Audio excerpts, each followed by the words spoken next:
लाल बहादुर शास्त्री भारत के दूसरे प्रधानमंत्री थे जो अपनी सादगी, ईमानदारी और राष्ट्रभक्ति के लिए प्रसिद्ध थे।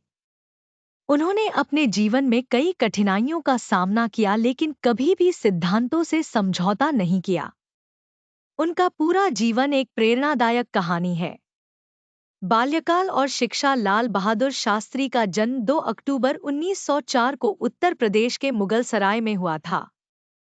उनका असली नाम लाल बहादुर श्रीवास्तव था, लेकिन उन्होंने जाति प्रथा का विरोध करने के लिए श्रीवास्तव छोड़ दिया। जब वे मात्र 1.5 वर्ष के थे, तब उनके पिता का निधन हो गया, जिससे परिवार आर्थिक संकट में आ गया। उनकी माता रामदुलारी देवी ने संघर्ष करके उन्हें पाला पोसा। शिक्षा प्राप्त करने के लिए वे वाराणसी गए, जहां उन्होंने काशी विद्यापीठ से पढ़ाई की और शास्त्री की उपाधि प्राप्त की। इसी समय वे महात्मा गांधी के विचारों से प्रभावित हुए और स्वतंत्रता संग्राम में कूद पड़े। स्वतंत्रता संग्राम और राजनीतिक यात्रा। लाल बहादुर शास्त्री ने असहयोग आंदोलन और भारत छोड़ो आंदोलन में भाग लिया, जिसके कारण वे कई बार जेल गए। वे 1928 में कांग्रेस में शामिल हुए और धीरे-धीरे अपनी सादगी, निष्ठा और नेतृत्व क्षमता के कारण नेहरू जी के करीबी सहयोगी बन गए। स्वतंत्रता के बाद वे उत्तर प्रदेश के संसदीय सचिव और बाद में गृह मंत्री बने। 1952 में उन्हें नेहरू मंत्रिमंडल में रेल मंत्री बनाया गया, जहां उन्होंने यात्रियों की सुविधा के लिए कई सुधार किए।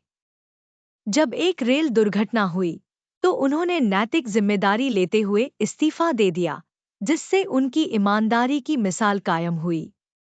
प्रधानमंत्री के रूप में योगदान। नेहरू जी के निधन के बाद 1964 में लाल बहादुर शास्त्री भारत के प्रधानमंत्री बने। उनका कार्यकाल चुनौतीपूर्ण था, क्योंकि 1965 में पाकिस्तान के साथ युद्ध हुआ। इस दौरान उन्होंने जय जवान, जय किसान का नारा दिया, जिससे किसानों और सैनिकों का मनोबल बढ़ा।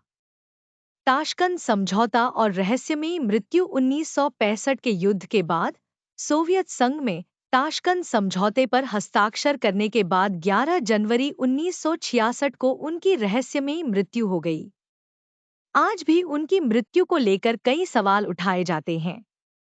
विरासत। लाल बहादुर शास्त्री आज भी सादगी, ईमानदारी और राष्ट्र सेवा के प्रतीक माने जाते हैं। उनका जीवन हमें सिखाता है कि सच्चे नेतृत्व